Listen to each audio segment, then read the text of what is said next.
கள்ளக்குறிச்சி அரசு மருத்துவமனையில் தவறான சிகிச்சையால் கர்ப்பிணி பெண் உயிரிழந்ததாக குற்றம் சாட்டி அவரது உடலை வாங்க மறுத்து உறவினர்கள் நள்ளிரவில் 3 மணி நேரம் போராட்டத்தில் ஈடுபட்டனர்.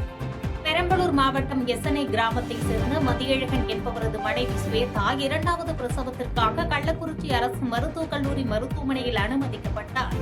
அவருக்கு நேற்று மாலை ஆண் குழந்தை பிறந்த நிலையில் அதிக ரத்தப்போக்கு ஏற்பட்டு மூச்சு திணறல் காரணமாக உயிரிழந்ததாக கூறப்பட்டது. இந்நிலையில் மருத்துவர்களின் தவறான சிகிச்சையே உயிரிழப்புக்கு காரணம் என கூறி பெண்ணின் உறவினர்கள் மருத்துவமனை முதல்வர் மற்றும் மருத்துவர்களுடன் வாக்குவாதத்தில் ஈடுபட்டதால் பதற்றம் நிலவியதை அடுத்து கூடுதல் காவல் கண்காணிப்பாளர் திருமால் பேச்சுவார்த்தை மேற்கொண்டார்.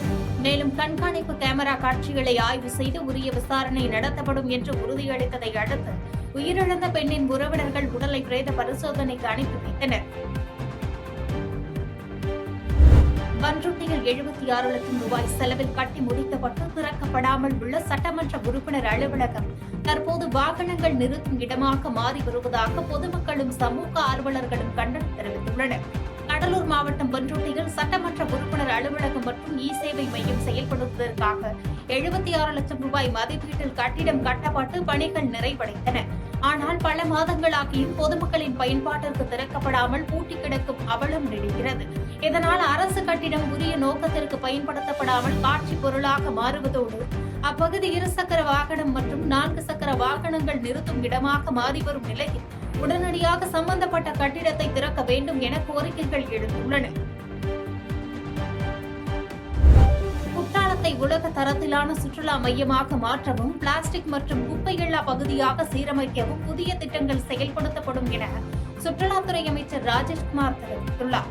தென்காசி மாவட்டம் குற்றாலத்தில் நடைபெற்று வரும் சுற்றுலா வளர்ச்சி பணிகளை சுற்றுலாத்துறை அமைச்சர் ராஜேஷ்குமார் நேரில் பார்வையிட்டார். பின்னர் செய்தியாளர்களை சந்தித்த அமைச்சர் அருவி பகுதிகள் வணிகமயமாக்கப்பட்டு நெருக்கடியாக இருப்பதை சுட்டிக்காட்டினார். பெண்களின் பாதுகாப்பு, சுத்தமான கழிப்பறைகள் மற்றும் உடை மாற்றும் அறைகளுக்கு முன்னுரிமை அளிக்கப்படும் என்றார்.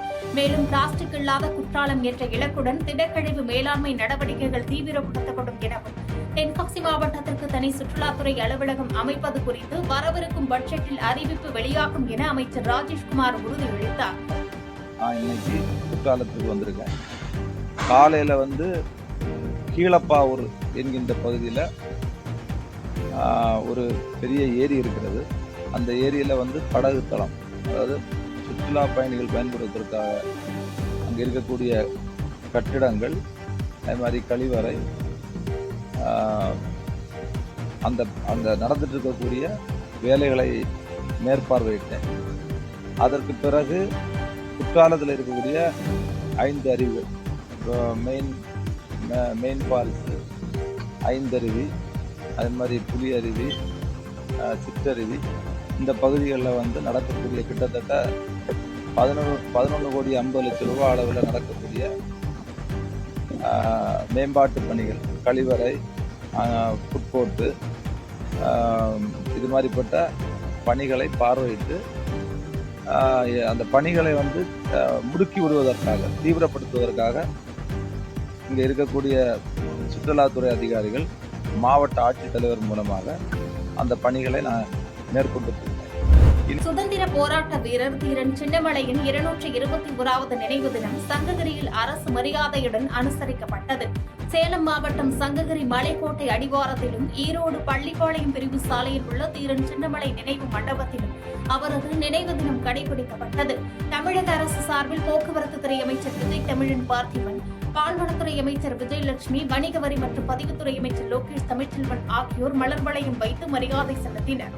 சேலம் மாவட்ட ஆட்சித்தலைவர் இளம் பகவத் தலைமையில் நடைபெற்ற இந்நிகழ்ச்சியில் சட்டமன்ற உறுப்பினர்கள், காவல் கண்காணிப்பாளர் மற்றும் அரசு அதிகாரிகள் பலர் கலந்து கொண்டு சிறப்பித்தனர்.